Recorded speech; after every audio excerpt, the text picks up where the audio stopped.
선생님을 지금 오늘 다 뗄 건데 속도를 좀 내야 돼. 이게 한 타임에 끝내기 수준이 있는데 조금 빨리 달려야 끝낼 수가 있어. 그리고 허생전 내용 자체가 조금 설명해야 되는 게 좀 많아. 그러니까 일단 달려볼게. 중요한 건 지금 이게 아까도 얘기했지만 2학기 때 주로 시험 범위에 많이 들어오는 단원인데 고전 소설이고 그리고 한문 소설이기도 해. 기본적인 어떤 가르침 특징 같은 경우는 선생님 학습지 주문가 안에 다 있으니까 공부하시고 될 거예요. 지금 우리는 당연히 한글로만 가고 있지만 이 작품의 원래는 한문으로 적혀 있는 소설이었어요. 이 작가 이름 보세요. 박지원이라고 해서 조선 후기에 대표 실학사상가였어. 알고 있니? 이게 왜 중요하냐면 이 허생전이라는 작품 곳곳에 작가 박지원의 실학사상이 상당히 많이 보여. 그래서 교과서 내용의 내용도 뭐 출제 요소겠지만 작가와 연관된 그런 실학사상에 연관된 문제도 사실 출제가 돼. 그런 것들도 좀 염두에 두셔야 됩니다. 자, 그래서 일단은 한문으로 원래는 만들어진 소설이었고요. 그리고 양반이죠. 그래서 양반이 썼다고 양반 소설이 자, 고전소설의 시점은 거의 대부분 무슨 시점? 전제적 작가 시점을 쓰고 있다는 건 기본적으로 당연히 알고 있을 말이고요. 이 조선시대의 어떤 시대적 상황에서 이 실학사상관을 봤을 때는 성리학에 너무 빠져 있거나 또는 사회 구조 제도라든지 이런 것들이 상당히 좀 모순적인 내용들이 많고 양반들의 어떤 허례허식이라든지 그리고 너무 무능함 이런 종합적인 어떤 이야기들에 비판적이고 풍자적인 요소가 상당히 많은 소설이에요. 그래서 그런 허례허식, 무능에 대해서 우리가 조금 비판해 본다라는 마음가짐 가지고 보시기 바랍니다. 자, 일단 주제 하나 쓰고 바로 시작해볼게요.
이 소설 마지막에 끝나는 결말이 역시 고전소설의 일반적인 결말들은 대부분 어떻게 끝나대? 해피엔딩으로 보통 많이 끝난단 말이야. 그치? 나쁜 놈 벌 받고 착한 놈 복 받는 일종의 권선징악을 주제로 많이 보여주기 때문에. 그런데 이 소설의 결말이 어떻다? 완성되지 않은 채 끝난단 말이야. 흔히 이걸 우리가 열린 결말이라고 얘기하지.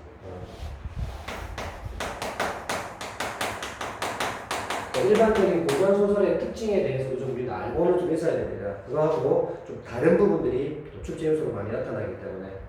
그래서 일반적 고전소설의 결말하고는 좀 차이가 있다. 해피엔딩은 아닙니다. 자, 그러면 출발해 보도록 하겠습니다. 요 북학사상이라는 것도 뭐냐면 이 실학사상가들 중에서 북학파라고 하는 사람들이 좀 존재해. 그런 사람들이 아무래도 북쪽에 있는, 우리나라의 조선에 봤을 때 북쪽은 어디야? 중국이겠지, 그지? 그 중국이 그 당시에는 어떤 나라였어? 선진 그런 어떤 국에 해당하는 나라였잖아. 그러니 그럼 북쪽, 중국의 어떤 학문, 사상들을 우리가 조금 배울 건 배워야 한다고 생각했던 거야. 이때가 병자호란이라고 들어봤지. 그 중국하고 우리가 지금 개고생했던 난이었잖아. 근데 중국에 대한 그런 상당히 좀 악의적인 감정을 갖고 있음에도 불구하고 중국의 어떤 청나라 문물의 장점은 배우자고 얘기했던 사람들인 거지. 그러니까 신뢰를 추구해야 된다고 주장하는 사람들은 실학사상가들이란 말이야. 자, 그 대표적인 인물이 작가 박지원이라는 사람이야. 호가 영암이라고 하는 사람, 유명한 사람이니까 좀 알아두면 좋아요. 지원이라고 합니다. 내용은 좀 빨리 써볼게. 허생은 목적고에 살았다. 곧장 남산 밑에 닿으면 우물 위에 오래된 은행나무가 서 있고 은행나무를 향해 살인문이 열려 있는데 두옥한 초가집은 비바람을 막지 못할 정도였다. 자, 이 장면에서 우리는 뭘 할 수 있어? 아, 몹시 가난했구나. 알아서 계속 표기하고 따라온다. 그래서 미리 전화 소리 못한다. 그러면 허생이 지금 뭐에 대한 소개를 하고 있나? 허생의 집이 지금 집 모습이 상당히 어때? 가난하지. 그걸 어떻게 알았어? 집 모습을 묘사해줬어. 우리가 고전 소설이가 현대 소설이가 묘사가 나오면 그 여부를 물어보는 게 많이 나오기 때문에 묘사는 나올 때마다 잘 정리해 두셔야 됩니다. 자, 그러나 허생은 그릴기만 좋아하고 그의 아내가 남의 바느질품을 팔아서 겨우 입에 풀칠을 하고 살았대. 어때? 자, 초반에 나오는 이 주인공 허생의 모습에서는 집에 이렇게 가난히 쪄들어 있는데도 아내가 겨우겨우 바느질 해가지고 먹고 사는 정도에 불과했잖아.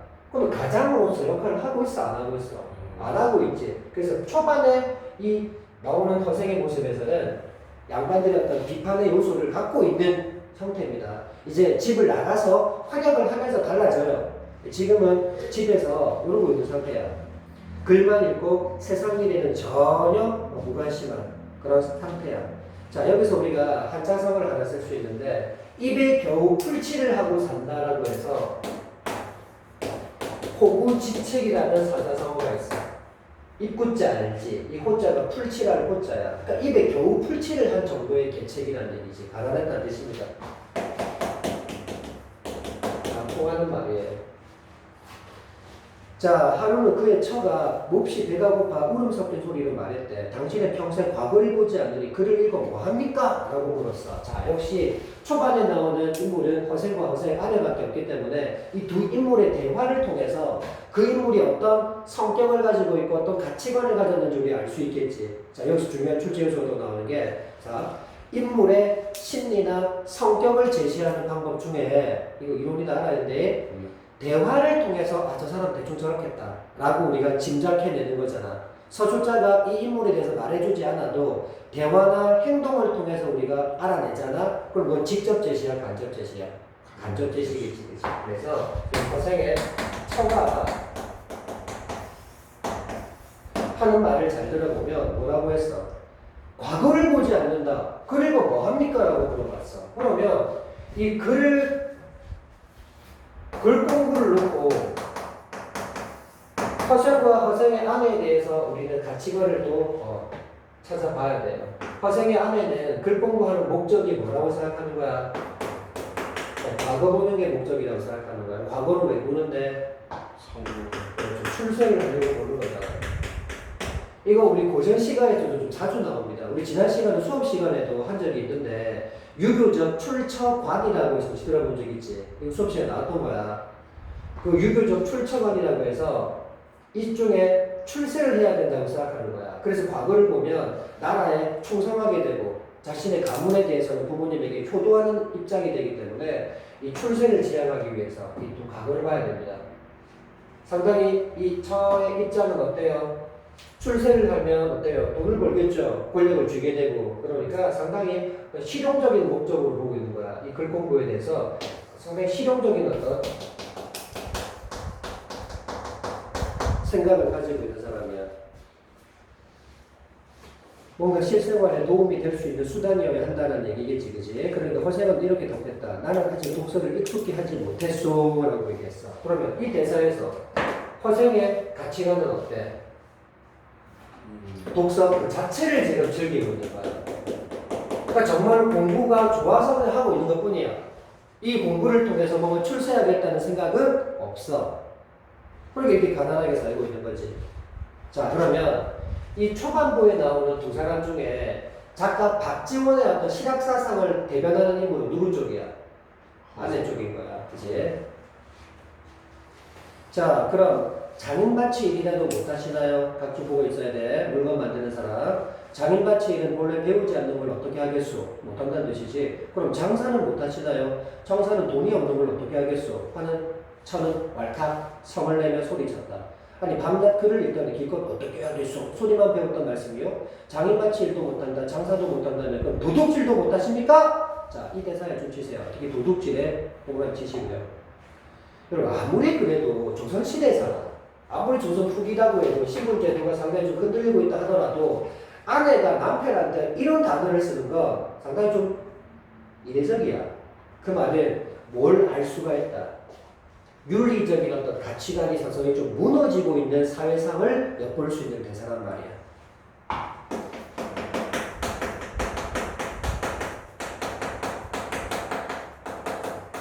그래도 아무리 무능해도 가장인데 이런 가부장적 중심 사회에서 아내가 남편한테 이런 말을 한다는 것은 또한 이 도둑질은 결국 남편의 뭐에 대한 비난이기도 합니다. 뭐에 대한? 남편이 돈을 못 벌잖아. 무능하잖아. 그러니까 무능함에 대한 비난이죠. 이 비난이 최고조의 이런 단어를 찾아라. 그러면 도둑질이라고 써야 되겠죠. 자, 이제 허생은 읽던 책을 덮어놓고 일어나면서 아깝다. 내가 당초 그 읽기로 10년을 기약했는데 이제 7년밖에 안 된 걸 하고 휙 문 밖으로 나가버렸대. 자, 이렇게 이제 소설의 어떤 발단이 끝나고 전개로 이제 들어가는데 여기서부터 이제 작가의 신학사상의 가치관을 허생이 보여주기 시작할 거예요. 지금 집에 있었을 때까지는 아내가 이쪽의 캐릭터를 맡고 있었던 거예요. 네, 갑니다. 허생은 거리에 나가봤지만 서로 알만한 사람이 없었지. 왜? 아까 꿀뽕도밖에 안 했다고 그랬잖아. 바로 운종가로 나가서 시중에 있는 사람을 붙들고 물었어. 누가 서울에서 제일 부자요? 변씨를 말해주는 이가 있었대. 자, 그럼 또 새로운 인물이지. 소설은 뭐 중심으로 읽어라? 인물 중심으로 읽어라. 그럼 새로운 캐릭터야. 자, 인물 어떤 인물이냐? 지금으로 따지면 삼성 이건희 회장인 거지. 이재용 회장인 거지. 자, 그렇다면 이 변씨가 조선 후기에 어떤 상업을 통해서 장사를 해서 어떤 부를 축적했던 신진 상인계층을 대표하는 그런 인물이라고 볼 수 있어. 자, 조선시대는 4개의 계급이라고 있었지. 어떻게? 선비, 즉 양반, 농사 짓는 사람, 물건 만드는 사람, 장인반치, 그리고 마지막 장사하는 상인. 그 밑에는 창민이니까 사람 취급도 안 했고, 사람이라고 인정하는 계급은 4가지 계급이었단 말이야. 그러니까 뭐를 가장 천하게 여겼어? 장사꾼들을 가장 천하게 여겼단 말이야. 그래서 아까 아내도 장인반치 못합니까? 그럼 장사도 못합니까? 계속 이렇게 물어봤던 거야, 순서대로. 자, 그러면 이 상인계층이 가장 천했던 인물이었는데도 불구하고 이제 조선 후기가 되면 자본주의가 들어오면서 자본을 축적했던 무리들이 점점점 어떤 권세가 점점 막강해지기 시작한단 말이야. 그 대표적인 캐릭터가 바로 변씨였다는 거지. 자, 이제 허생이 곧 변씨를 찾아갔어. 허생은 변씨를 대해서 길게 읍하고 인사했단 말이야. 내가 집이 가난해서 뭘 좀 해보려고 하니 만냥을 꺼주시기 바랍니다. 아니, 다짜고짜 처음 보는 사람한테 지금으로 따지면 한 1억 달라는 거야. 이런 게 소설이니까 물론 가능하겠지만 이 장면에서 우리는 허생이라는 캐릭터가 어떻겠다라는 것도 우리가 알아야 돼. 자, 대화를 통해서 인물을 우리가 계속 짐작해내고 있다. 간접 제시나 어떤 인물이야? 상당히 당당하다. 보통 사람은 아닌 것 같잖아. 그치? 그럼 우리가 뭐하나? 대범하다. 일반적인 사람이었던 그런 모습은 좀 아니다. 자, 그러니까 변씨는 또 어떻게 대꾸하노? 오케이. 아니, 이만도 지금 한 줄 더 떠서 지금 바로 오케이 해버렸어. 이만도 보통 사람이 아닌 것 같아. 그치? 이게 상당히 대범하다. 자, 그럼 왜 빌려주는지 이유가 있겠지. 뒤에 보시야. 하고 당장 만냥을 내줬어. 허생은 감사하다는 인사도 없이 가버렸대. 이걸 싸가지 없다라고 말을 하면 좋겠지만 시험 문제에서 요구하는 말은 이런 모습에서 싸가지 없다는 말보다는 보통 사람이 아니구나. 이인다운 모습을 보였다. 이렇게 얘기합니다. 이인이 뭐냐면 두 사람이 아니고 이때 이자가 다를 이자야. 보통 사람과는 다른 모습이다 이 말이야. 알겠지? 이런 말 들어봤지? 국어 문제 풀다 보면 이질적인 걸 찾아라는 말 본 적 있지? 그 이질이 바로 뭐야? 이게 다를 이자야. 성질이 다른 하나를 찾아라는 뜻이거든. 자, 이제 변씨의 집 자제들과 손님들이 허생을 보니 거지였거든. 어떤 말은 거지인지 볼까? 가로 열어봐. 실기에 술이 빠져서 너덜너덜하고 옷에 지금 실이 다 빠진 거야. 갓 신발에 뒤끝도 다 자빠졌고 쭈그러진 갓에 허름한 도포를 걸치고 코에서는 맑은 콧물까지 흐르고 있어. 여기까지 가로 닫자. 지금 여기는 뭐가 나왔어? 허생의 외모에 대해 묘사했지. 외양 묘사야. 그럼 또 이런 허생의 외양의 묘사를 통해서 우리 또 뭘 짐작할 수 있니? 아, 엄청나게 가난하구나. 특히 조선 후기가 됐을 때 이런 가장 낮은 계급이었던 상인들이 급성장하게 되고 반대로 선비들, 즉 양반들은 어떻게 된다? 몰락했던 사람들이 많았단 말이야. 경제적인 능력이 없으니까. 그 몰락한 양반의 모습을 또 대표적으로 이 묘사를 통해 보여주고 있었단 말이에요. 자, 이제 허생이 나가자 오디릉전에서 물었지. 아니, 저 사람 압니까? 몰라. 아니, 이제 하루아침에 평생 누군지 알지도 못하는 사람한테 만냥을 그냥 내던져버리고 이름도 묻지 않으시다니 무슨 까닭입니까? 변씨가 말하는 것이었다. 이건 너희들이 알 바가 아니다. 대체로 남에게 뭘 빌리러 오는 사람은 자기 뜻을 대단히 선전하고 막 신용을 자랑하면서도 비굴한 빛이 얼굴에 나타나고 말을 중언부언, 자 이것도 사자성어야, 했던 말 하고 또 한다는 뜻이야. 그러면 이 변씨가 생각할 때 남한테 돈을 빌리려 오려면 뭔가 좀 아쉬운 소리를 해야 되잖아. 그럼 예를 들어 너가 나한테 와서 선생님 저한테 1억 좀 빌려주세요. 그러면 너가 나한테 어떻게 태도를 보여야 되겠노? 막 선생님 있잖아요. 제가 뭐 저거 길게 설명을 하려고 할 거 아니야. 그치? 그런데 이 고생은 그냥 아까 뭐랬어? 빌려주시오. 인사도 없으니까 가버렸다 그랬잖아. 그러니까 이 변씨라는 인물도 사람 보는 어떤 눈이 보통 사람하고 다른 것 같단 말이야. 저 변씨가 꽤 도량이 넓은 사람 같아. 사람 보는 안목이 단지 겉모습만 가지고 사람을 판단하는 것 같진 않아. 그지? 자, 보통 이제 이런 사람들이 요런 비굴한 모습을 보여줘야 되는데, 그런데 저 객은, 저 손님은 형색은 비록 허술하지만 말이 간단했고 눈을 오만하게 뜨며 얼굴에 부끄러운 기색도 없는 것으로 보아서 그냥 선뜻 빌려주겠다고 판단한 근거 아닙니까 이게 지금? 그지? 결국 외모는 초라했지만 그의 언행, 허생의 언행을 보고 그냥 바로 두말 없이 빌려주겠다고 판단했던 거예요. 너무나 당당해서. 자, 재물이 없어도 스스로 만족할 수 있는 사람이야. 자, 이게 나중에 보면 허생이 장사를 해서 엄청나게 돈을 많이 벌어요. 실제로 뒤에 가면. 근데 그 엄청나게 많은 버는 그 돈과 재물을 자기를 위해서 쓰지 않습니다. 가난한 사람 다 구제해주고 빌린 돈 이자 쳐서 이 변씨에게 갚아주고 자기는 그 재물에 욕심을 보이지 않습니다. 실제 그랬어요. 자, 그 사람이 해보겠다는 일이 작은 일이 아닐 것이며 나 또한 그를 시험해 보려는 것이야. 안 주면 모르지만 이왕 만냥을 주는 바 그 이름을 물어 못하겠느냐? 역시나 변씨 보통 사람이 아니었어. 그지? 허생의 인물됨을 거의 꿰뚫어 갔다 이 말이야. 그치? 이렇게. 자, 이제 허생은 만냥을 손에 넣자 다시 자기 집에 들르지도 않고 바로 안성으로 내려갔대. 안성은 경기도 충청도 사람들이 마주치는 곳이고 삼남의 길목이기 때문에 여기로 왔대. 그럼 왜 여기로 왔다는 얘기야, 쉽게 말하면? 그렇죠. 많은 사람들이 모이는 또 경제적으로 그지 뭔가 부흥이 일어나고 있는 곳이니까 장사하기에 알맞다란 말이야. 그렇죠. 갓도 보겠죠. 자, 거기서 대추, 밤, 감, 배, 석류, 귤, 유자 등등의 과일을 모조리 2배의 값으로 사들였대. 아니 왜 이렇게 손해보는 장사를 하지? 왜 2배의 값으로 사들였을까? 다 계획이 있다. 그러면 이 과일 팔려는 사람들이 2배 주려면 허생한테 팔려고 하겠나? 일반적인 사람한테 팔려고 하겠나? 당연히 2배 주려면 허생한테 다 팔겠지. 그러면 이건 목적이 있는 거야. 허생이 과일을 몽땅 쓸어가 버리려고 하는 거야. 그럼 봐봐. 과일이 필요한 사람들은 이제 허생이 과일을 다 사갔으니까 과일을 못 사겠지. 그때 허생이 더 몇 배의 값으로 팔아버리는 거야. 이걸 우리가 뭐라고 하나? 독점이라고 얘기하거든. 이런 매매 방법을 솔직히 쓰면 되나 안 되나? 안 되지, 그지? 자, 그러니까 허생이 과일을 몽땅 쓸어갔기 때문에 온 나라가 자 이거 별표 쳐라. 뭐를 못하게 됐다고? 잔치나 제사에 힘 좀 줘라. 자, 이게 바로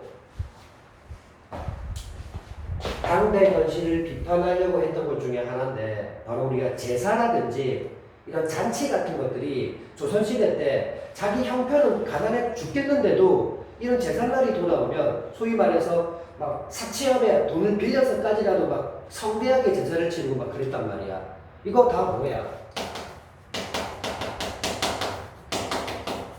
안 해도 될 예식이다 이 말이야. 빈 예식이었다 이 말이야. 허례허식이라고 얘기합니다. 그걸 지금 비판하려고 하는 거예요. 또 하나, 야 지금 우리가 뭐 부산에서 과일 누가 하나 다 독점했다고 해서 그 과일 못 구하겠나? 구하겠지, 그지? 왜? 유통이라는 게 되기 때문에. 근데 이 당시에는 유통도 제대로 안 됐다는 거야. 그래서 우리나라 조선의 경제 구조가 너무도 취약했다는 것을 꼭 비판하려고 하고 있는 거예요.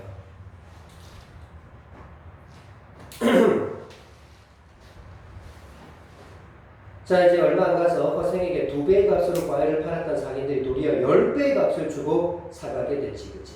허생은 길게 한숨을 내쉬었다. 자, 여기서 이제 우리 하나 정리하고 올게요. 남들이 하지 않는 이런 행위를 통해서 허생의 비범함에 대해서 우리가 봤는데요. 이 비범한 모습의 행위가 바로 뭐였어? 일종의 과일을 독점해가지고 아주 막대한 이익을 봤단 말이야. 그치? 근데 그게 통할 거라고 알았던 게 바로 중요한 거야. 조선이 아주 낡은 경제 구조를 가지고 있었기 때문에 이게 통할 거라고 생각을 했다는 거야. 그래서 남다른 평범치 않은 모습을 보여줬던 거야. 여기가 똑같은 거야.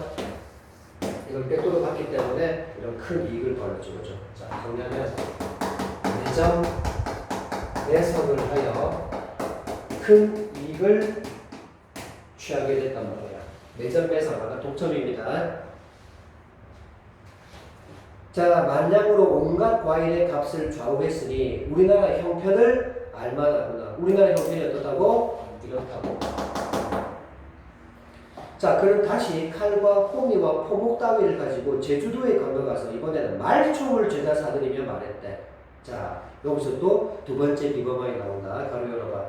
몇 년 지나면 나라 안의 사람들이 머리를 싸매지 못할 것이다. 허생이 이렇게 말하고 나서 정말로 얼마 안 가서 과연 만건값이 10배로 뛰어 올랐대. 가로 닫고. 여기도 두 번째 비범함이 또 보인다. 왜? 예상대로 지금 다 진행되고 있잖아. 그러면 이게 지금 뭐냐면, 말총이 뭐냐면, 제주도에 가면 말이 많잖아. 그 말총에 그 깃털 같은 거 있잖아. 그 깃털 가지고 뭘 만드냐면, 그 양반들 예전에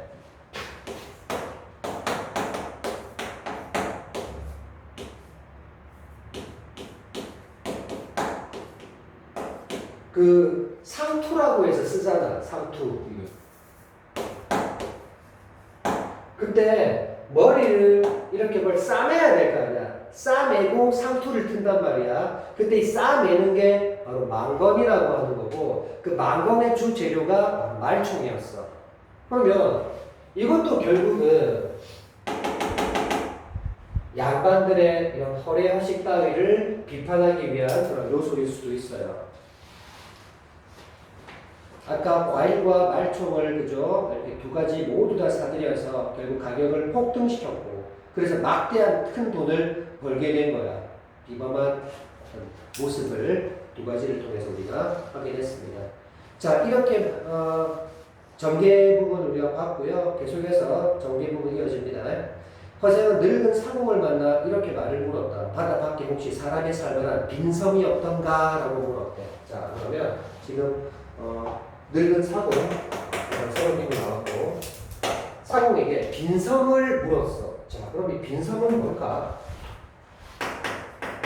아주 중요한 장소로서 역할을 합니다. 빈섬은 일종의 자신이 이 조선은 너무나 낡은 경제 구조 때문에 이거 어떻게 소생이 안 돼. 그래서 새로운 공간에서 자신의 어떤 새로운 어떤 이상 사회를 건설하고 싶은 마음이 있어. 그래서 이걸 물어봤던 거야. 결국 이상 사회를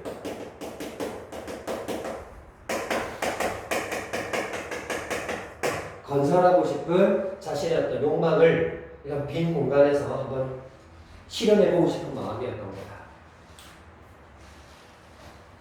근데 결국 정답은 뒤에 보면 결국 이따가 나와. 왜냐면 이곳이 부유하게 살만은 한데 너무 공간이 좁아. 그래서 그냥 나오게 돼. 자, 볼게. 있었지요. 언젠가 풍파를 만나 서쪽으로 줄고 사흘 동안을 흘러가서 어떤 빈섬에 닿았었지요. 아마 사문과 장기의 중간쯤 될 겁니다. 각주 발을 보고 와. 자, 우리나라가 아니야. 됐어?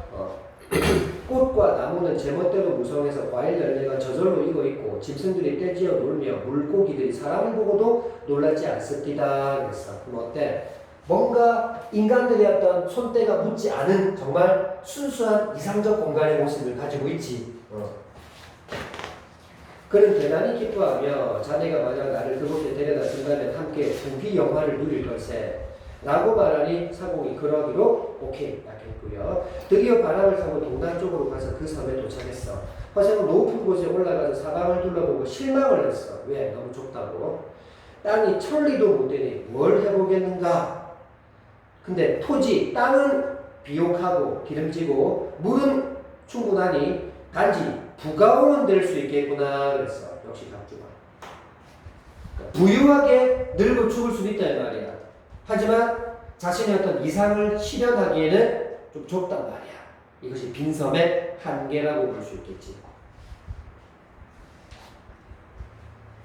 자, 아니 텅 빈 섬에 사람이라고는 하나도 없는데 대체 누구와 함께 사신단 말씀입니까? 사공의 말이었다. 덕이 있으면 사람이 절로 모인다네. 덕이 없을까 두렵지. 사람이 없는 것이야 뭐 걱정할 것이 있겠나. 그러니까 지금은 없지만 내가 덕을 베풀면 많은 사람들이 저절로 이곳에 올 수밖에 없다. 그제? 그 뜻이겠지. 우리가 유교 사상 중에 덕을 베풀어서 나라를 통치하는 걸 덕치주의라고 얘기를 해. 일종의 여기 덕치주의의 어떤 이념이 보이고 있어요. 덕을 베풀어 나라를 통치한다 이 말이야.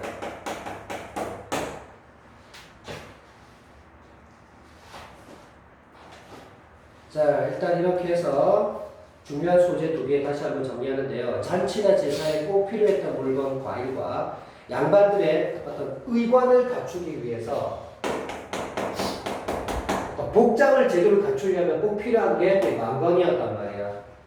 그러다 보니 이런 것 두 가지는 일종의 양반 사대부 계층들의 허례허식을 비판하기 위한 역할로서의 소재도 충분히 될 수 있다는 사실을 기억하셔야 됩니다.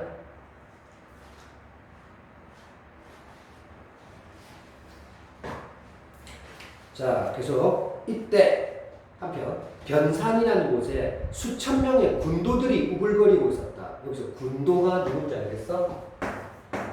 물이 군자에 도둑 도자야. 도둑의 무리란 말이야. 그럼 생각해봐. 도둑의 무리가 나라에 많이 있다는 얘기는 결코 바람직하지 않잖아.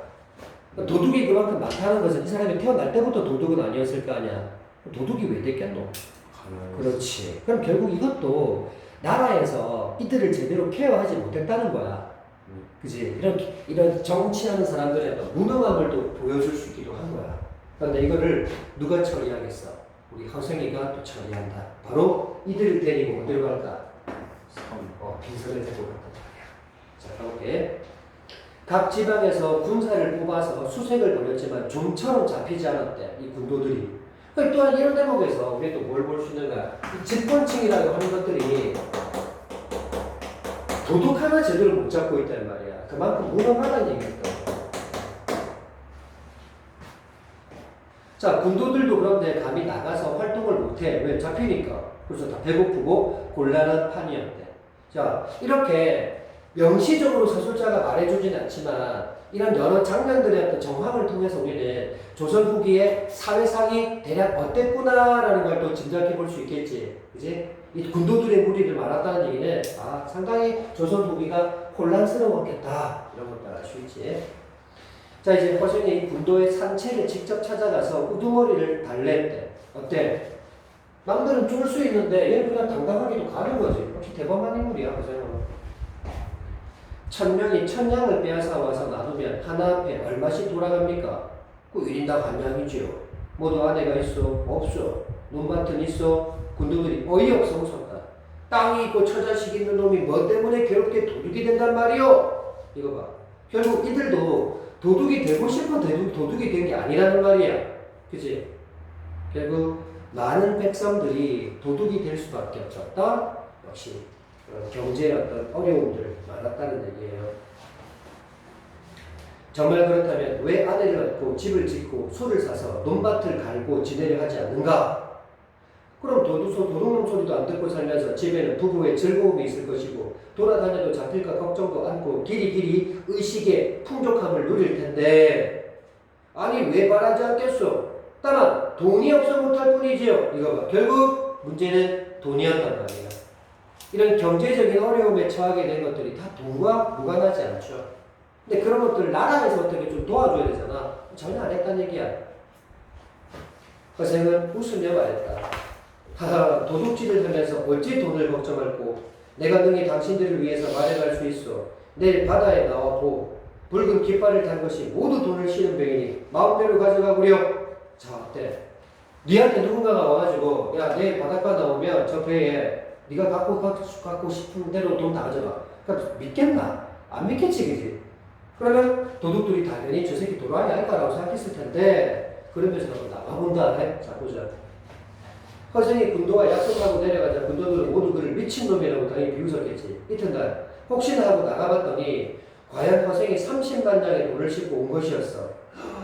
태도가 달라졌겠지. 모두들 크게 놀라서 허생 앞에 줄지어 절을 하고 있잖아. 미친놈이라고 하다가 이제 절까지 하고 있단 말이야. 역시 그 허생의 대범함에 고개를 숙이고 있어. 오직 장군의 명령을 따르겠소이다. 자, 호칭이 바뀌었지. 미친놈에서 장군이라고 부르고 있어. 너희들 힘껏 짊어지고 가거라. 이 군도들이 다투어 돈을 짊어졌지만 한 사람이 100냥 이상은 지지 못했대. 너희들 힘이 한껏 100냥도 못 지면서 무슨 도둑질을 하겠니? 이제 너희들이 양민이 되려고 해도 즉 선량한 백성이 되려고 해도 이름이 도둑의 장부에 올랐으니 갈 곳이 없다. 자, 이 말을 굳이 하는 이유가 뭔데? 얘들도 선량한 백성으로 살고 싶겠지. 근데 갈 곳이 없어. 그러면 따라와 이 말 아니겠어? 이 빈섬으로 갈 수밖에 없는 그 필연성을 제시해주고 있는 거야. 내가 여기서 너희들을 기다릴 것이니 한 사람이 100냥씩 가지고 가서 자 이거 줄쳐라. 여자 한 명, 소 한 피를 가지고 오너라 그랬어. 아까 저 위에서도 왜 아내를 얻고 집을 짓고 소를 사서 논밭을 갈고 지내려 하지 않는가라고 물었잖아. 그 부분하고 지금 여기 통하는 부분인데 왜 여자와 소를 데려오랬을까? 일단 여자는 가족을 만들어야 되잖아. 옛날에는 농사를 지을 때 그만큼 손이 많이 필요했단 말이야. 그리고 소는 왜 필요해? 농사 지어야 하니까. 그럼 결국은 양민으로서 가정을 이루고 행복하게 살기 위해서 필요한 최소한의 조건들이란 말이야, 이게. 부부의 즐거움을 누리고 농사를 짓고 그러면 도둑이 될 필요가 없잖아. 자, 허생의 말에 군도들은 모두 좋다고 흩어져 갔지. 허생은 몸속 2,000명이 1년 먹을 양식을 준비하고 기다렸어. 군도들이 빠짐없이 모두 돌아왔지. 드디어 다들 배에 싣고 그 빈섬으로 오고 허생이 도둑을 몽땅 쓸어가서 나라 안에 시끄러운 일이 없어졌어. 이거 봐. 국가에서 해결해야 될 그 치안 문제를 한 개인이 해결해도 된단 말이야. 역시 허생은 이인다운 모습이죠. 집권층은 또 한번 무능하다는 걸 보여준 셈이고. 자, 그들은 나무를 베어 집을 짓고 대나무를 엮어 울타리를 만들고 땅 기운이 온전하기 때문에 온갖 곡식들이 잘 자라서 1년이나 3년만큼 걸러 짓지 않아도 한 줄기에 9 이상이 달릴 만큼 아주 수확이 좋았어. 3년 동안의 양식을 쌓아놓고 나머지를 모두 배에 싣고 장기도로 가져가서 팔았대. 여러분 여기 뭐라고 줄 한번 치자. 아까 우리가 장기 사문이라는 공간에 있었잖아. 그 외국이었다 얘가. 그러면 우리나라에서 그 수확한 곡식을 외국에가 판 건 일종의 해외 무역을 하고 있다는 얘기야. 이런 것들이 알게 모르게 이 실학 사상가들이 중요하게 여겼던 바란 말이야. 실학 사상들이 반영되어 있는 거예요. 자, 장기라는 곳은 30만여 혼화되는 일본의 속주였고 그 지방이 한참 흉년이 들어서 구휼 그들을 돕고 은 100만 양을 또 얻어왔어. 이거 곡식 팔고 돈 벌어온 거란 말이야. 이게 바로 해외 무역이 아니면 뭐겠어. 자, 그 다음 이제 허생이 탄식하면서 이제 나의 조그만 시험이 끝났다. 이 조그만 시험이 뭔데? 이 빈섬에서 이상사회를 한번 건설해보고 싶었던 거잖아. 그치? 자, 그러면 여기서 우리가 하나 더 정리해볼게. 허생이 이 빈섬에서 이런 이상사회를 건설하기 위해서 어떤 일들을 했는지 한번 정리해볼게. 첫 번째. 아까 소각보라 그랬지? 농사를 지어서 스스로 뭔가 자급자족할 수 있는 그런 세상을 만들고 싶었어. 누구에게 손 벌리지 않아도 되는.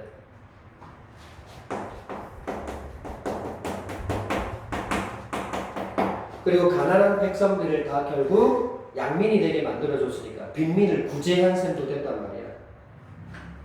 아까 덕을 가지고 사람들을 끌어모으겠다고 얘기했지. 일종의 덕으로서 사람들을 모으겠다 이거.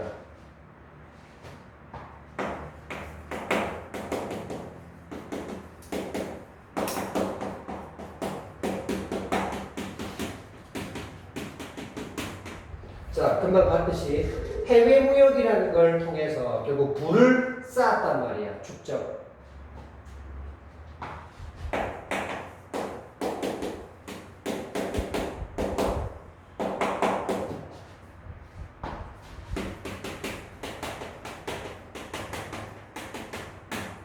자, 어쨌든 그래도 도둑은 도둑이잖아. 이런 도둑을 싹 해결했기 때문에 교화시켜으로써 나라를 안정시키게 만들었지. 결국 왕이 백성을 가장 잘 통치한다는 것은 바로 뭐겠어? 백성들을 배불리게 먹이고 그들이 아무 걱정 없이 살게 해준다면 그게 최고의 통치 아니겠어?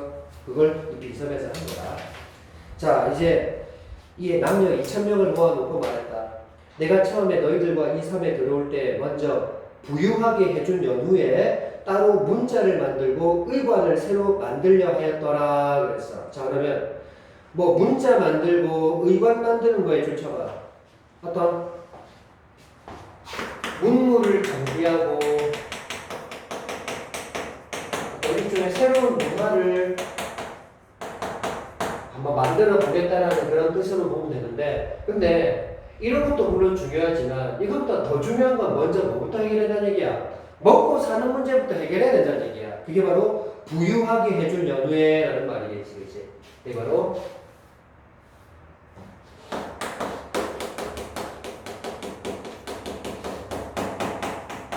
경제적인 기반을 먼저 갖추는 게 더 중요하다고 생각했던 거야. 이게 또 다 무슨 사상? 실학 사상과 관계가 있단 말이지. 아무리 공부 잘하면 먹고 지금 살 수가 없다면 의미가 없단 말이야.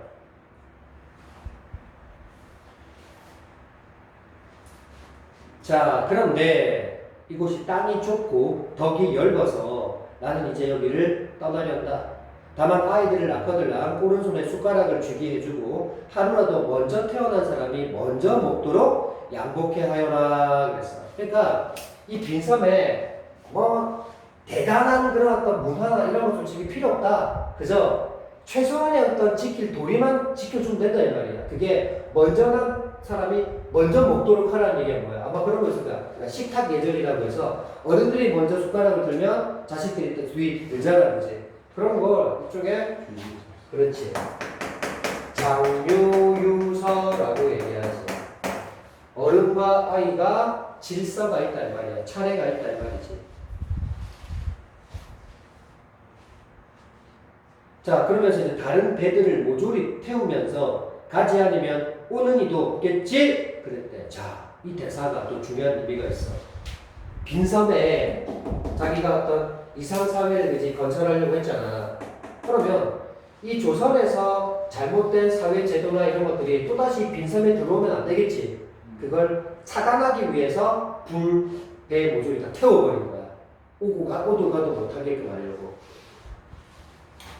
자, 하고 돈 50만 양은 바다 가운데 버려버리면서 바다가 마르면 죽어갈 사람이 있겠지. 근데 바다가 마를 일이 있나? 결국 이 돈 50만 냥은 조선이라는 경제구조가 취약한 나라에서는 의미 없는 돈이라고 생각했던 거야. 그래서 버려버렸어. 100만 냥은 우리나라에도 용납할 곳이 없는데 하물며 이런 작은 섬에서랴 뭐 더 필요하겠냐 이거야. 그래서 버려버렸어. 봐, 재물에 욕심이 없지? 했다. 그리고 그를 아는 자들을 골라 모조리 또 함께 배에 태우면서 그를 아는 자들을 긍정으로 여길까 부정으로 여길까? 부정으로 여긴다. 그래서 세 번 쳐놓고 이 섬에 화근을 없애야 되지라고 말을 했대. 그리고 여기서 화근이라는 말이 바로 재앙이거든. 이 글 아는 자들을 이렇게 재앙으로 여겼던 거야. 그러면 여기서 하나 우리가 또 주목해야 될 점은 글 아는 사람들이 그 당시 배운 사람들이고 지식인들이고 집권층 아니겠어? 그런 사람들의 역시나 비판적 태도가 여기에 담겨 있었던 거야. 그래서 그러면 따지면 이 작가 박지원도 지식인이잖아. 그러니까 모든 지식인을 싸잡아서 뭐라 한 건 아니고 이런 실학 사상가들은 빼고 그저 관념적인 공부, 뭐 공자왈, 맹자왈 그런 성리학만 추구했던 그런 사대부 지식인들을 비판하고 있다고 봐야 돼. 자, 이렇게 해서 빈섬에서 2, 3, 3일 한번 건설해봤다. 자, 이제 나왔어. 허생은 나라를 다시 두루 돌아다니며 여기 이제 조선에 왔지. 가난하고 의지할 데 없는 사람들도 다 도왔어. 그리고도 은이 10만 냥이나 남았대. 이건 변시에게 갚을 것이다. 쥐 가지는 게 하나도 없어. 허생이 가서 변시를 보면서 나를 알아보시겠소? 자, 우리 몇 년 흘렀지. 하고 묻자 변시는 놀라 말했다. 아니 그대의 얼굴이 조금도 나아지지 않았으니 혹시 만약을 실패했소? 자, 여기서 우리가 조금 변시가 아까 초반에 나왔던 모습과 여기의 모습이 조금 차이가 있어. 어떤 차이가 있냐면 아까 변시는 허생의 초라한 외모를 보고 판단을 해서 판단하지 않았어. 판단하지 않았지. 외모는 중요하지 않게 여겼던 사람이었어. 태도를 봤던 거야. 근데 지금은 그대의 안색, 얼굴빛이 별로 나아진 게 없잖아. 그래서 너 실패했구나 라고 말을 했던 거야. 그러면 이때 이 변시는 사람의 외모를 보고 판단했다는 얘기야. 지금은.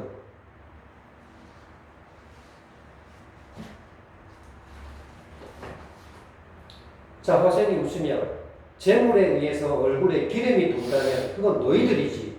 만냥이 어찌 돌을 살찌게 하겠소? 그랬어. 자, 여기서 말하는 이 도라는 것은 바로 어떤 의미를 가졌을까?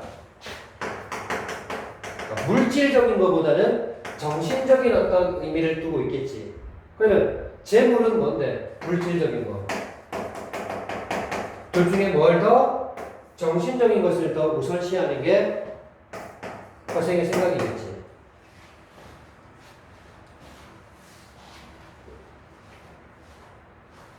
자, 여기서 우리가 또 하나 정리해야 될 게 있어.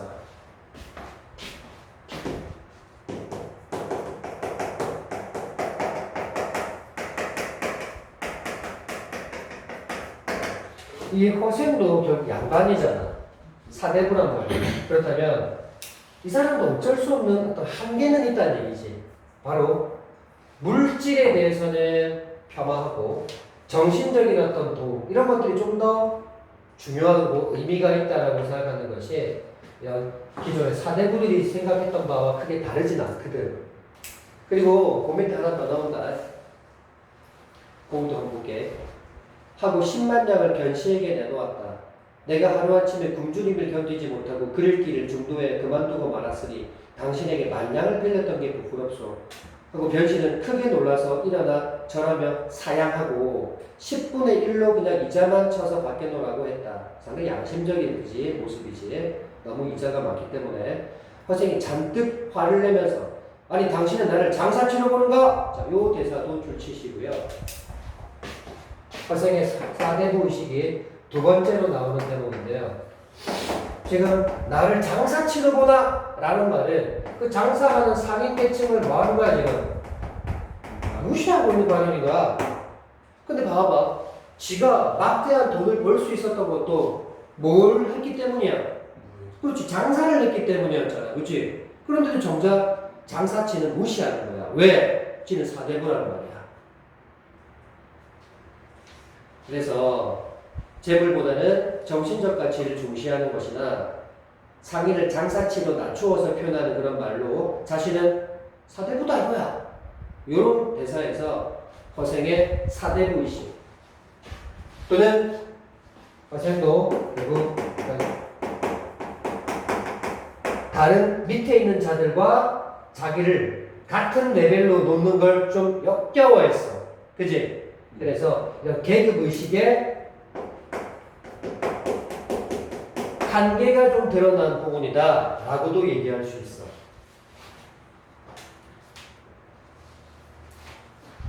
결국 그렇다면 이런 신학사상이라는 건 다 알겠는데 실제 생활에 뭔가 정말 명분보다는 정말 실리를 추구하는 게 중요하다는 걸 알겠는데 신분 제도에 대해서 이걸 평등하게 한다는 것을 보여주지 못했던 거야.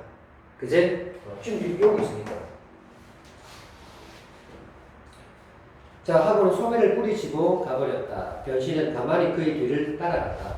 허생이 남산 밑으로 가서 조그만 초가집으로 들어가는 것이 멀리 보였다. 이때 한 늙은 할미가, 자, 이것도 인물이지, 그치?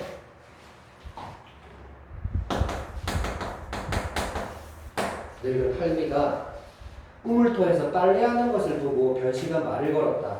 저 조그만 초가가 누구 집이오? 허생은 떼겠지요. 가난한 형편에 글공부만 좋아하더니 하루아침에 집을 나가서 5년이 지나도록 돌아오지 않으시고 지금 부인이 혼자 사는데 집을 나간 날로 제사를 지냈지요. 그럴만 하네. 5년 동안 아무 연락이 없었으니까 그지? 죽은 줄 아는 거야. 자, 그럼 여기서 요 할머니의 대사 전체 가를 요 닫아봐.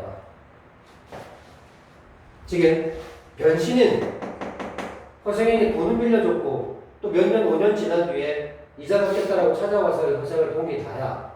허생이 정말 어디 살고 뭐 하는 사람이 전혀 알지 못하잖아. 그래서 뒤를 추적해서 할미한테 그 정보를 얻은 거지.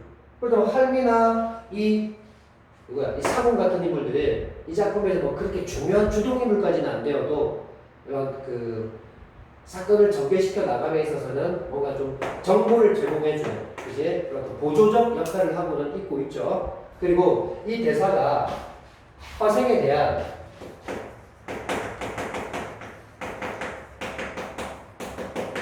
정보를 간단한 몇 줄로 요약해 줄 거야.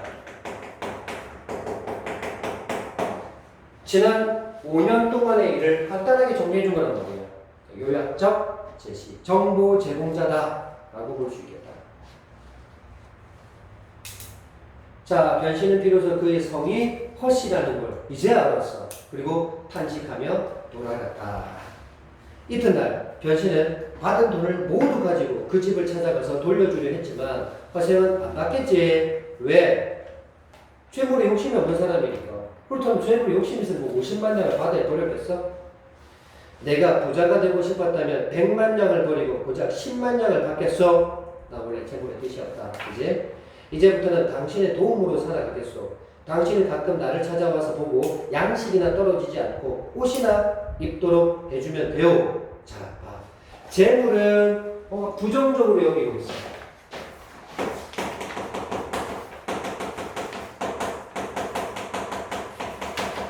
아까 여기서도 봤잖아. 재물보다는 이게 더 중요하다라고. 그지? 그렇다면 우리가 사자성어로 고전 시가에서 이런 거 많이 나오잖아. 자연 속에 들어가면 가진 게 없어도 가난해도 늘 만족한다는 말. 사자성어.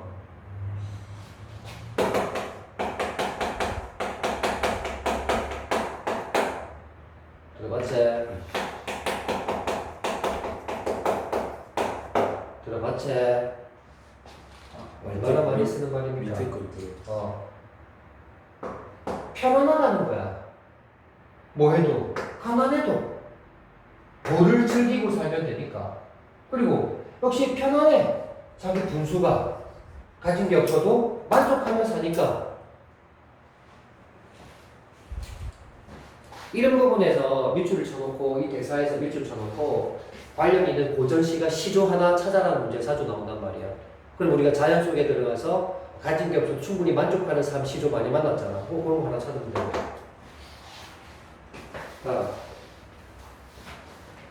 자, 일생을 그러하면 만족하지요. 왜 재물 때문에 정신을 괴롭힐 것이요?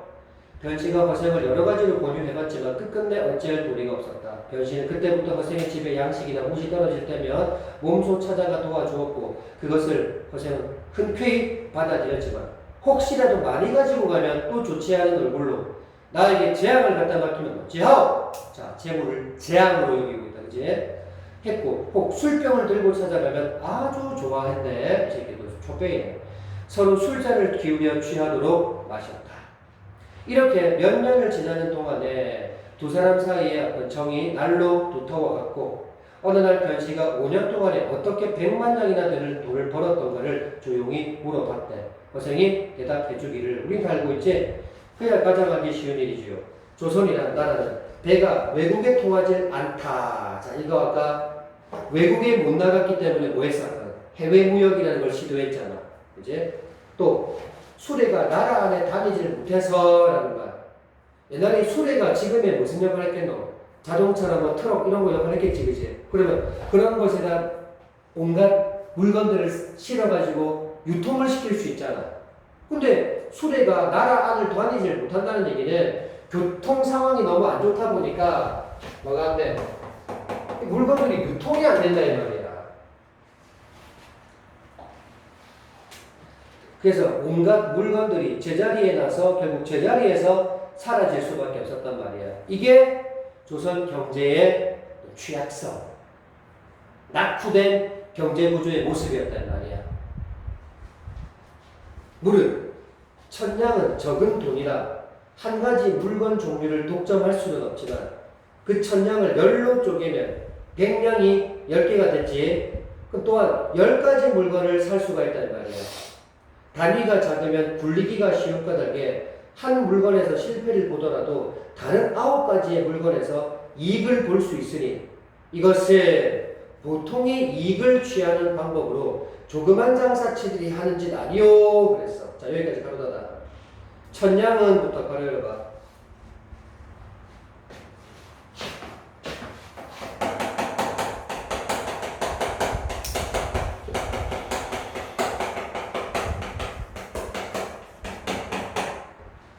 천냥이 있어.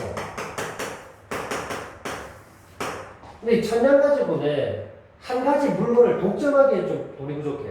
그래서 아까 변치한테 얼마를 빌린 거야? 만냥을 빌린 거야. 독점을 하려고. 그래서 일단 이 천냥 가지고 100냥씩 10로 만들어. 100냥이 10개 모이면 천냥이니까. 그러면 이 100냥들 가지고 뭐 하는 거야? 물건들을 사는 거야, 일단. 그러면 한 가지 물건에서 만약에 내가 실패를 보더라도 나머지 물건들에서 이익을 얻으면 결국 전체적으로 봤을 때는 이익이 취해지겠지. 근데 그러면 많은 돈은 벌 수 없단 말이야. 조금의 이익은 벌 수 있겠지만 많은 이익은 벌 수 없어. 이거는 일반 상인들이 하는 상행위라고 볼 수 있지. 상이 뭐야? 장사.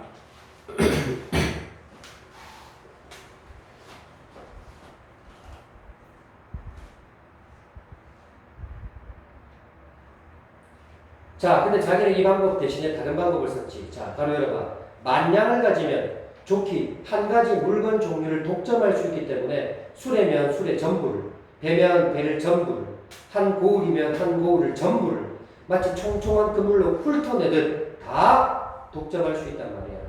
그러면 육지에서 나는 만 가지 중에서 한 가지를 슬그머니 독점하고 또 물에서 나는 만 가지 중에 또 슬그머니 하나를 독점하고 의원의 만 가지 약재 중에 또 슬그머니 하나를 독점하면 한 가지 그 물종이 한 곳에 묶여 있는 동안 모든 장사치들이 그 물건을 구하지 못해서 쩔쩔매겠지. 자, 여기까지 들어갔고, 요게 허생이가 했던 상행위였잖아. 일종의 매점 매석, 독점.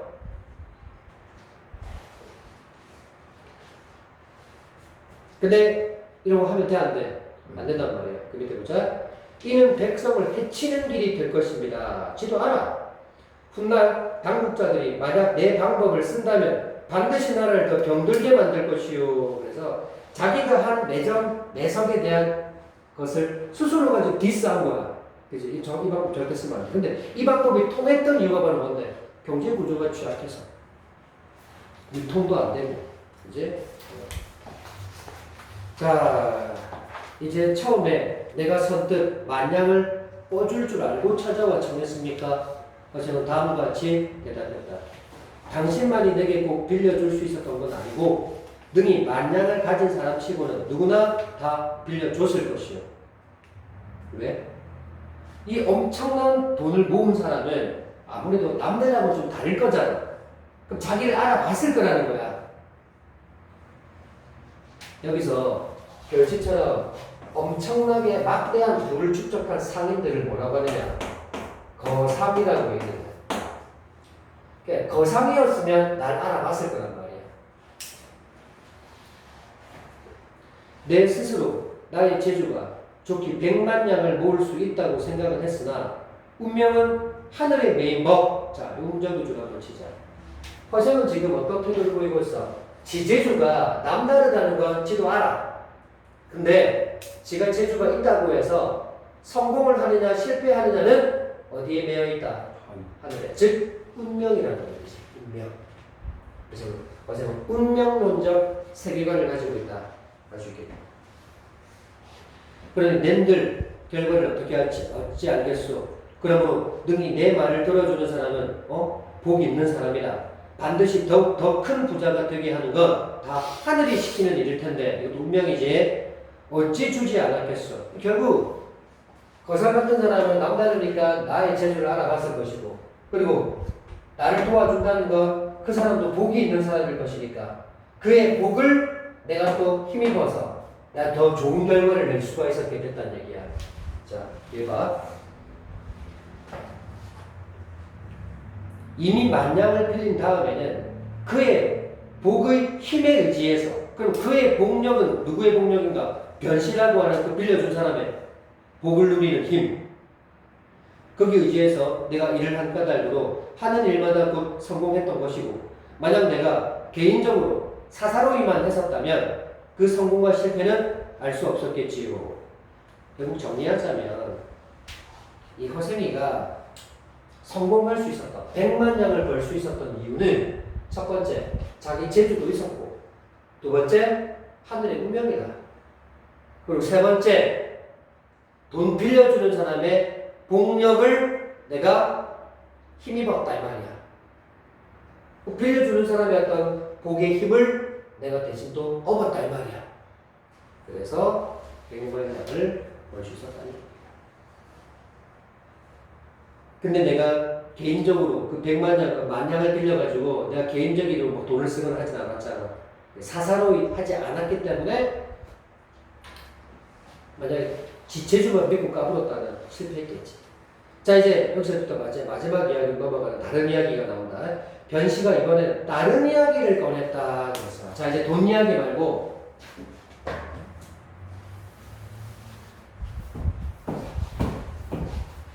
다른 이야기를 꺼냈다. 자, 여기가 바로 뭐냐면 병자호란이 발발했을 때 우리 임금이 인조였지. 그때 병자호란에서 우리가 처참하게 지고 인조가 삼전도에서 굴욕까지 했잖아.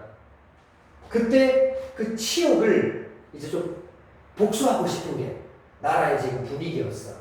인조 다음에 아들이 누구였냐면 소현세자와 공림대군이라는 두 아들이 이 병자호란 이후에 인질로 중국 청나라 심양에 인질로 잡혀갔었거든.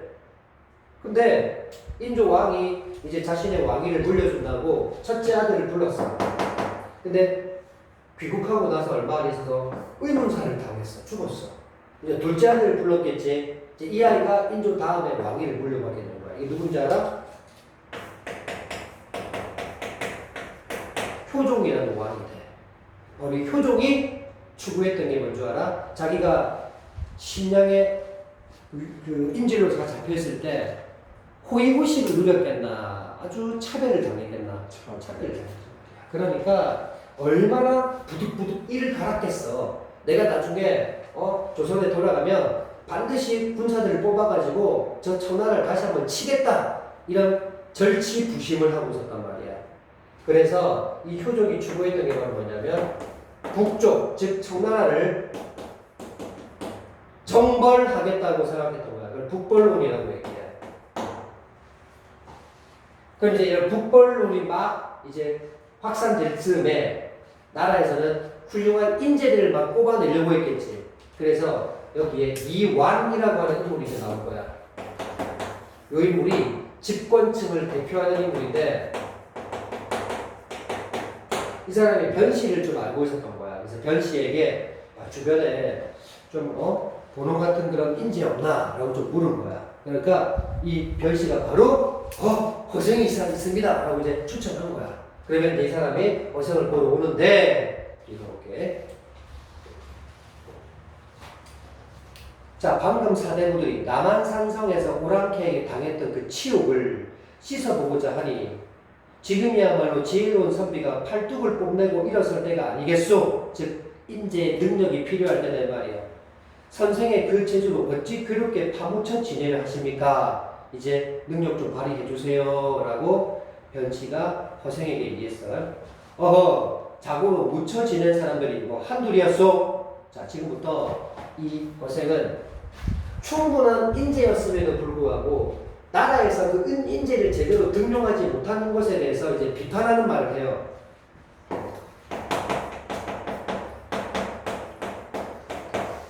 인재 등용을 왜 못했는지 그거 어리석었다라고 지금 비판할 겁니다. 보세요. 우선 졸수제, 조성기 같은 분은 인물 첫 번째 체크. 적의 나라에 사신으로 보낼 만한 외교력이 상당히 뛰어난 인물이었단 말이야. 그런데 배잔방이로 늙어 죽었단 말이야. 배잔방이가 뭔데? 그저 벼슬 하지 못하고 죽은 선비 정도의 뜻이야.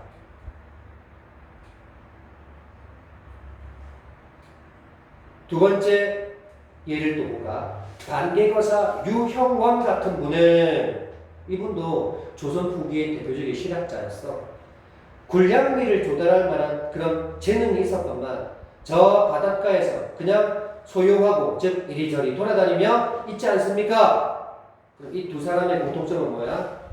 인재 등용을 제대로 하지 못한 것에 대해 비판을 하기 위해서 데려온 인물이었단 말이야.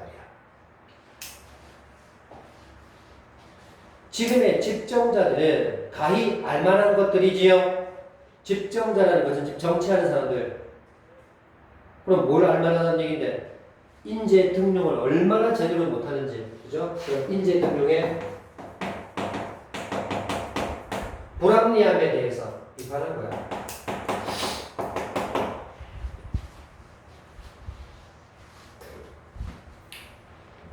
나는 장사를 잘하는 사람이다. 내가 번 돈이 좋기 9명의 왕의 머리를 살만했지만, 그러니까 거의 모든 나라의 왕의 머리를 살 만큼 돈을 많이 벌었단 말이야. 그런데 바닷속에 던져버리고 돌아온 것은 도대체 쓸 곳이 없기 때문이었지요.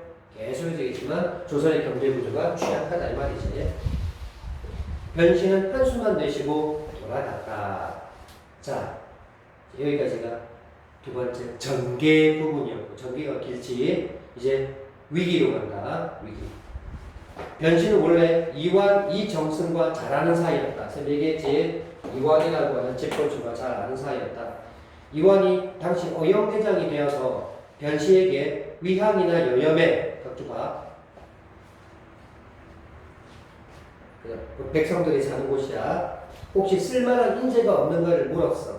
변씨가 허생의 이야기를 했더니 이 대장은 깜짝 놀라면서 와 진짜 신기하다. 진짜가 와 그 사람 이름 뭔데? 물었다. 소인이 그분과 만나서 3년이 지나도록 여태껏 이름도 모릅니다.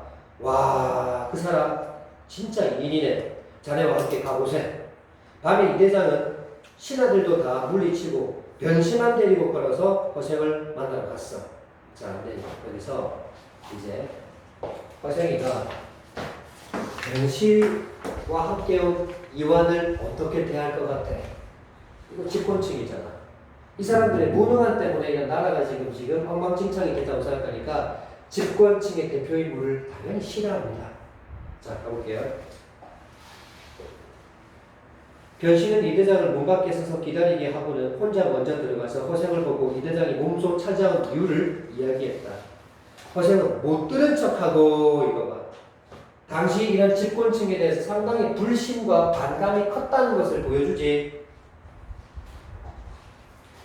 아이고 시끄럽고 그냥 당신 차고 술병이나 어서 이리 내놓으시오 했다. 그리하여 즐겁게 술을 마셨다. 변신은 이 대장을 밖에 오래 서 있게 하는 게 민망해서 자주 말했지만 허세는 대꾸도 하지 않다가 야심 밤이 깊어서야 비로소 손님을 부르게 했다. 이 대장이 방에 들어와도 허세는 자리에서 일어서지도 않았지. 왜? 싫으니까. 이 대장은 몸둘 곳을 몰라하며 나라에서 어진 인재를 구하는 이유를 설명하자 허세는 손을 저으며 막았다. 아니 시끄럽다. 방은 짧은데 말이 길어서 듣기도 지루하다. 너는 지금 무슨 변신인데? 대장이요. 그렇다면 너는 나라의 신임받는 신하겠군. 내가 와룡선생 같은 사람을 추천하겠으니 네가 임금께 말해서 삼고초려를 하게 할 수 있겠느냐? 자, 요 대사 내가부터 끝까지 바로 들고 따라보자. 잘 들어라. 허생이 말해주기 싫은데 그래도 나라를 좀 살려야 될 거 아니야. 그래서 허생이 지금부터 3가지 계책을 알려줍니다.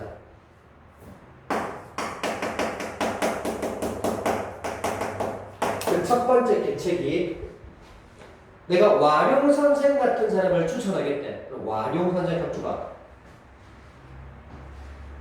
삼국지 안 읽어도 우리 제갈공명은 들어봤을 거야. 그지? 그 장수 말고 머리 쓰는 사람 있지, 그지? 그 제갈공명에 해당할 만큼 훌륭한 인재가 있는데 그거 내가 추천할게. 그러면 임금께서 삼고초려라는 말 혹시 알아? 이게 실제로 삼국지에 보면 제갈공명을 얻기 위해서 그 유비가 그 먼 시골을 무려 3번이나 찾아갔대. 그게 삼고초려라는 뜻이야. 그게 무슨 말인데? 인재를 등용하기 위해서는 그 아무리 높은 권력자라 할지라도 자기가 원하는 사람을 뽑으려면 그 정도의 고생은 해야 된다는 거야. 근데 자기는 자기 자리에 이렇게 거들먹거리고 앉아서 데리고 와. 그럼 누가 충성을 하겠어? 그래서 제갈공명이 실제로 유비가 자기를 그렇게 먼 시골을 3번이나 찾아온 모습을 일부러 시험하고자 했던 거야. 근데 유비는 3번이나 찾아오는 거야. 그래서 내가 끝까지 충성을 다 바칠 주인이다 싶어서 이제 목숨을 바치게 되는 거야. 그게 삼고초려라는 뜻이야. 그래서 첫 번째 계책은 뭐야? 인재 등용을 제대로 할 수 있겠느냐? 라고 물은 거야. 쉽게 말하면. 근데 정말 왕이 삼고초려 같은 거 하겠나 안 하겠나? 안 하겠지, 그치? 지위가 없는데. 결국 노 할 거야. 못합니다 할 거야. 두 번째 계책을 일러줄 거야. 한다. 이 대장은 고개를 숙이고 한참 생각하더니 어렵습니다. 왜 어려운 건데? 왜 어려운 건데? 그치? 왕의 체면이 있지. 그 체면이라든지 또는 권위가 있지. 그런 거 있지. 어떻게 왕이 직접 하겠습니까? 그럼 진짜 인재를 적극적으로 등용하려면 이런 거 뭐가 없어야지. 그치? 자, 제 두 번째 계책을 듣고자 합니다. 나는 원래 제 이름 모른다! 하고 허생은 외면하다가 또 그 간청에 못 이겨 말을 이었다. 명나라의 장졸들이 지금 조선은 옛 은혜가 있다고 하여 그 명나라 자손들이 지금 많이 우리나라로 망명해 와서 정처 없이 떠들고 있대. 너는 조정에 청해서 그 종신의 딸들을 내어 모두 그들 명나라 장졸들에게 시집도 보내주고 훈척 권귀의 집을 빼앗아서 그들에게 나누어 주게 할 수 있겠니? 라고 물었어. 자, 너는부터 여기 끝까지 가르쳐 달아보자.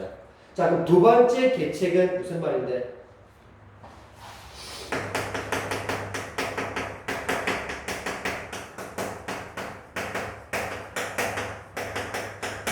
명나라 장졸들을 우대해 줄 수 있겠느냐? 이 말이잖아.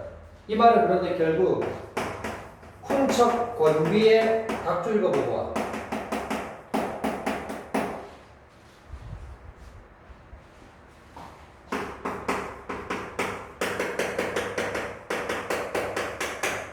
자, 어때? 힘있고 권력 있는 자들이지. 그러면 이들이 현재 기득권을 지금 누리고 있는데 이들의 권력이나 재물 따위를 좀 깎아야 된다고 생각하는 거야. 뺏어야 된다고 생각하는 거야. 이런 것들이 나라를 좀먹게 하고 있으니까. 그래서 그들의 기득권을 폐지하게 할 수 있겠는가라는 말을 한 거나 마찬가지인 거야. 그리고 좀 전에 배경을 좀 알아야 돼. 명나라 장군들이 조선은 옛 은혜가 있다고 해서 우리 조선으로 지금 망명에 와 있다고 했지. 이게 무슨 말이냐면 지금 중국이 원래 이제 명나라 때 명나라가 망한 뒤에 지금 어느 나라 시대야? 청나라 시대거든. 이건 일종의 오랑캐 나라잖아. 근데 이 명나라는 중국의 그 본족이 세웠던 나라거든. 한족이라고 해서. 그러니까 정통성이 있는 민족들이란 말이야. 중국의 역사는 이제 이것이 계속 반복되는 역사지, 중국은. 근데 우리가 예전에 임진왜란을 당한 적이 있었어. 그 임진왜란은 누가 쳐들어온 거야? 일본이 쳐들어온 거지. 그때 우리가 명나라에게 좀 도와달라고 구원을 청했어.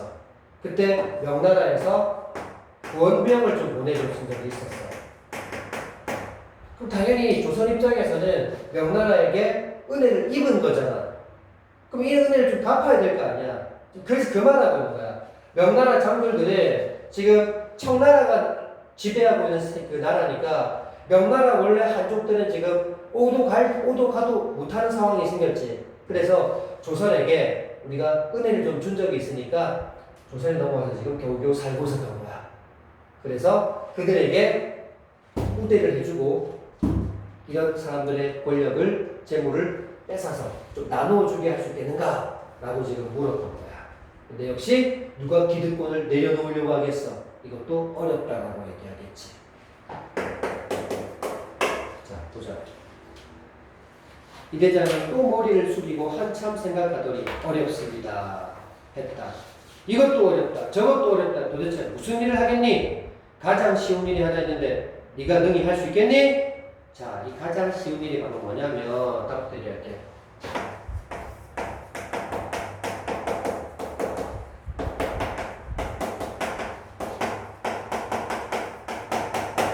청나라와 문물을 교류하게 할 수 있겠는가 이 말입니다. 이게 왜 이제 세 번째 제안으로 중요하냐면 제가 아까도 얘기했지만 표종은 청나라를 치고 싶다고 했지. 근데 우리가 적을 치려면 적의 내부 사정을 좀 많이 알고 있으면 좋겠지. 그럼 뭘 보내니 보통? 스파이를 보낸단 말이야, 찾자. 근데 지금 이 청나라는 주변에 어떤 명나라하고 좀 사이도 안 좋고 하기 때문에 아무나 안 받아들이고 있어, 자기 나라에. 근데 우리가 지금 병자호란 때문에 군신의 관계가 되어 있거든. 그래서 우리 조선이 청나라를 막 따르는 척 하면서 막 유학생도 보내고 상인들도 막 보내고 막 그러면 청나라가 지그들하고 친해지려고 하는 줄 알고 문을 개방해 줄 거란 말이야. 그때 청나라에 들어가서 청나라를 제대로 염탐을 하는 거지. 그래서 뭔가 마음을 편하게 먹고 있대 뒤통수 치자는 얘기야. 북벌로 그때 하자는 얘기거든. 그래서 일단 그러려면 청나라와 뭔가 교류를 해야 된다고 생각하는 거지. 자, 말씀을 듣고자 합니다. 모두 천하에 대의를 외치려면 이 대의라는 게 바로 그 북벌로, 즉 청나라에게 받았던 그 수치를 복수하는 것. 그게 대의지. 여기서는 대의를 외치려면 먼저 이 세상의 영웅들과 접촉해서 결탁하지 않고는 안 된다. 이거 봐. 이 청나라를 싫어하는 주변에 여러 영웅들이 있을 거란 말이야. 그럼 그들과 우리가 일단 힘을 합쳐야 된다는 얘기야. 또 남의 나라를 치려면 먼저 첩자를 보내지 않고는 성공할 수가 없는 법. 지금 만주 정부가 바로 이 청나라. 만주족이 세웠어. 이 만주 정부가 갑자기 천하의 주인이 되어서 중국 민족과는 친근해지지 못하는 판에 여기 중국 민족이 바로 뭔데? 여기 한족이야, 한족. 이들과 지금 친하지 않잖아. 그래서 조선이 다른 나라보다 먼저 섬기게 되었고, 아까 얘기했지, 병자호란 때문에 왕과 신하의 관계가 되겠지. 군신의 관계. 저들이 우리를 가장 믿고 있는 터다. 진실로 당나라나 원나라 때처럼 우리 자제들이 유학을 가서 벼슬까지 화도를 허용해 줄 것과 상인의 출입을 금하지 말도록 할 것을 부탁하면 저들도 반드시 그들에게 친근해지려 함을 보고 오케이 기뻐서 승낙해 줄 거다. 그래서 나라 안에 자제들을 가려서 뽑아서 머리를 깎고 대놈의 옷을 입혀서, 자 여기서 머리를 깎고라는 게 뭐냐면 혹시 청나라 사람들 헤어스타일 혹시 본 적 있어? 그렇지. 그 뒤에 머리 길게 딱 앞에서 밀고, 그지? 그리고 호복이라고 해서 청나라를 호라고 얘기하잖아. 그 사람들 입는 옷 그걸 호복이라고 하거든. 그러니까 이 청나라와 친해지기 위해서 우리나라의 어떤 그런 자제들을 변발시키고 호복 입혀서 유학을 보내거나 상인 출입을 하게 만들거나 그러면 이들도 좋아할 거란 말이야. 그중 선비는 가서 빈공과의 과거에 응시하고 또 서민은 멀리 강남에 건너가서 장사를 하면서 저 나라의 실정을 정탐하는 한편 저 땅의 영웅들과 결탁한다면 한번 천하를 뒤집고 국가의 수치를 씻을 수도 있을 것이다. 즉 병자호란에 대한 복수도 할 수 있다는 말이야. 그래서 세 번째 제안이 뭘 할 수 있겠느냐? 청나라의 문물을 교류할 수 있겠느냐라고 물었던 것이다.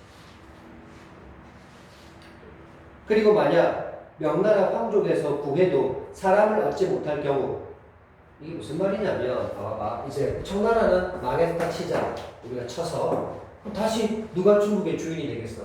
명나라 한족들이겠지. 그러면 우리가 명나라 황제가 될 만한 사람을 추천해서 그 사람이 황제가 만약에 된다면 우리는 무슨 입장이 되겠노? 중국의 황제를 추천해서 그 사람이 황제가 됐다면 거의 명나라와 대등한 관계까지 될 수 있는 나라가 될 거란 말이야. 만약에 설령 추천했는데 황제가 되지 못한다 하더라도 그만큼 우리는 이 명나라와 친해지는 나라가 될 수 있을 거라고 얘기하겠어. 뒤에 봐. 만약 명나라 황족에서 구해도 천자를 말하는 거야. 사람을 얻지 못할 경우 천하의 제후들을 거느리고 적당한 사람을 하늘에 추천한다면 잘 되면 그런 대국 명나라의 스승이 될 만하고 못된다 해도 백구지국의 지위를 잃지 않을 것이다. 척추가 중국이 워낙 땅덩어리가 넓잖아. 그러니까 중국은 그 넓은 땅덩어리를 그 천자가 다 다스릴 수는 없단 말이야. 그럼 이걸 내보내가지고 각 지역을 다스릴 수 있는 제후들을 마련해 놓을 거야. 각 지역마다 제후가 있어.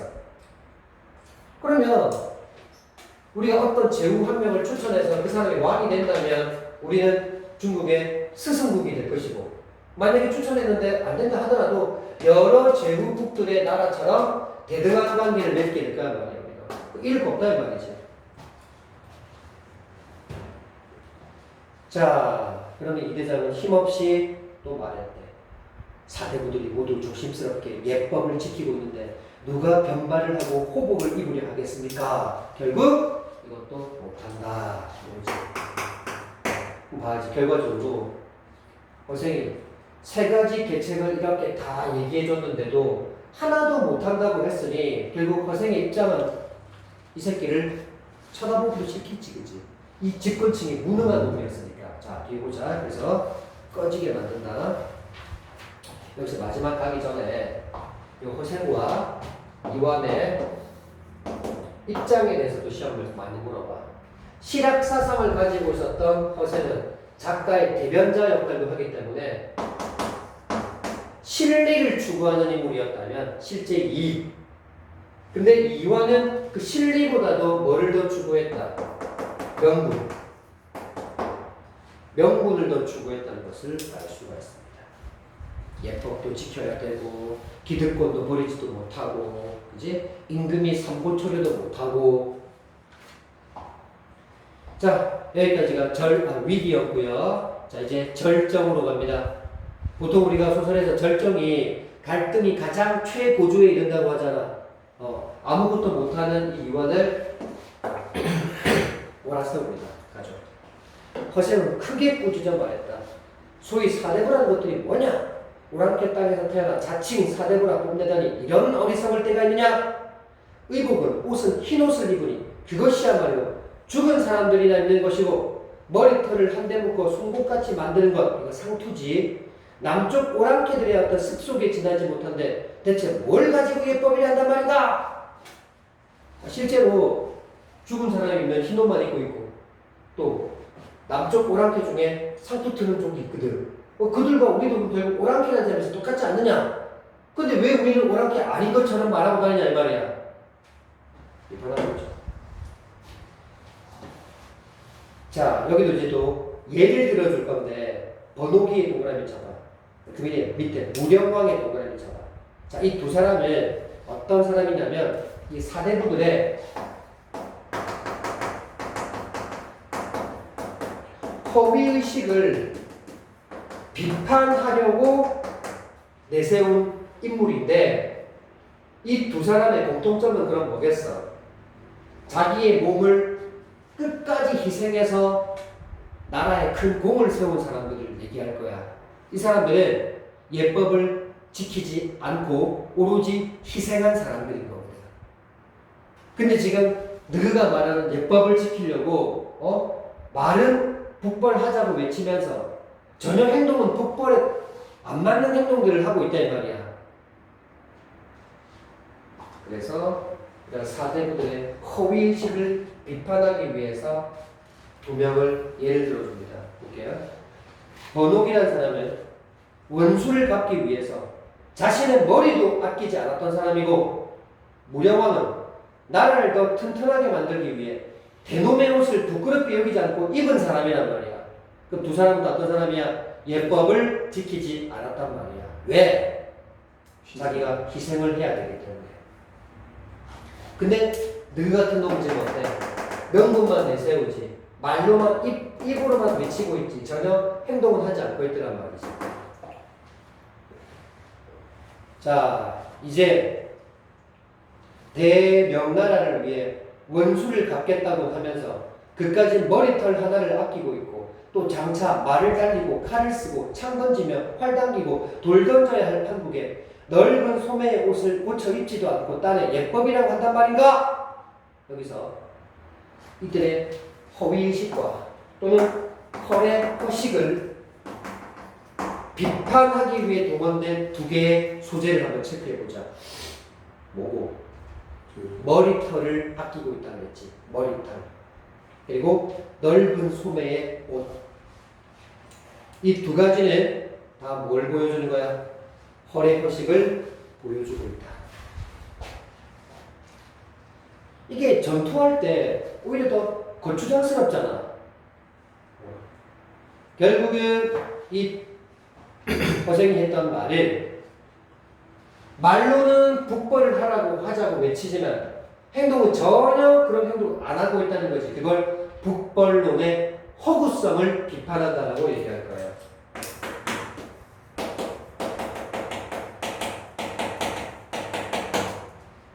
북벌론의 허구성을 비판한다. 그리고 혹시 이런 말 들어봤어?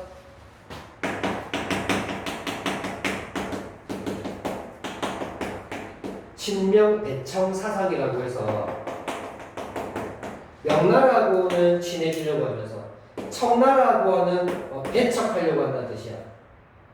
그러니까 청나라는 멀리하고 명나라하고는 친해지려고 하는 이 모습이 허생의 입장에서는 옳지 않다고 생각했던 거지. 그래서 이런 친명배청 사상을 비판하고 북벌론의 허구성도 비판하고 있는 말인 거야.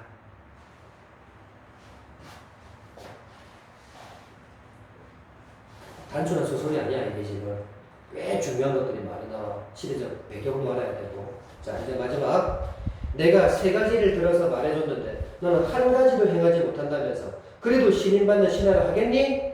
신임받는 신하라는 게 참으로 이렇단 말이니? 이 너 같은 놈은 칼로 목을 잘라야 할 것이다! 하고 좌우를 돌아보며 칼을 찾아 찌르려 했다. 이 대장은 놀라 일어나 급히 뒷문으로 뛰쳐나가 도망쳐 돌아갔다. 얼마나 무능력한 놈들이야. 그치? 쫄고 아니지.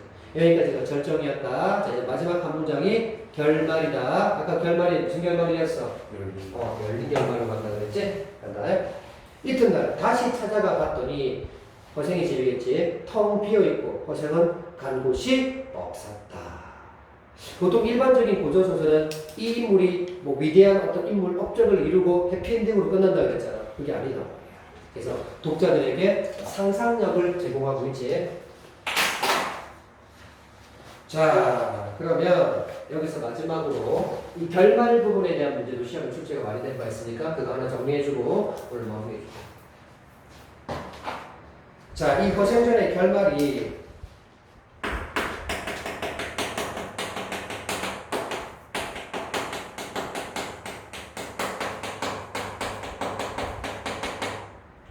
주인공의 종적을 감추는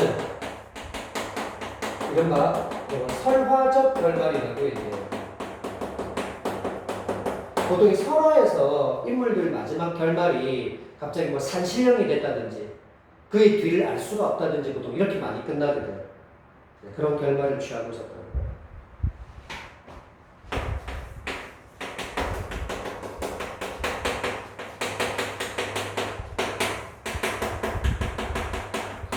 그리고 조선시대 그 후기에 많은 사회적 현실의 문제들이 결국 하나도 해결되지 못하고 끝나버린 거야.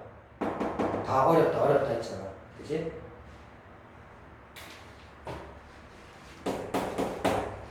이런 결말들을 굳이 박지원이 우리한테 보여준 의도가 있겠지. 그치? 그럼 첫 번째.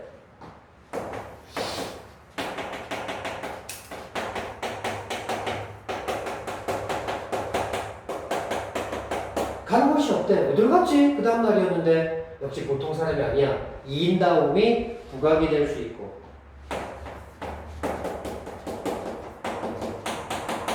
어떻게 됐을까 궁금하단 말이야. 여운을 남기면서 우리 독자에게 상상력을 자극한다.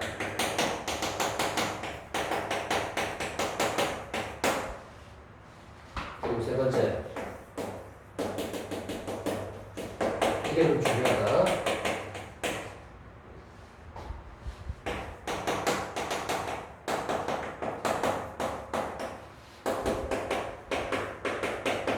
허생이 제안했던 그 세 가지 계책이 역시 조선 그 당시의 현실에서는 받아들이기가 어려웠다. 그런 것을 보여준 결말이었습니다.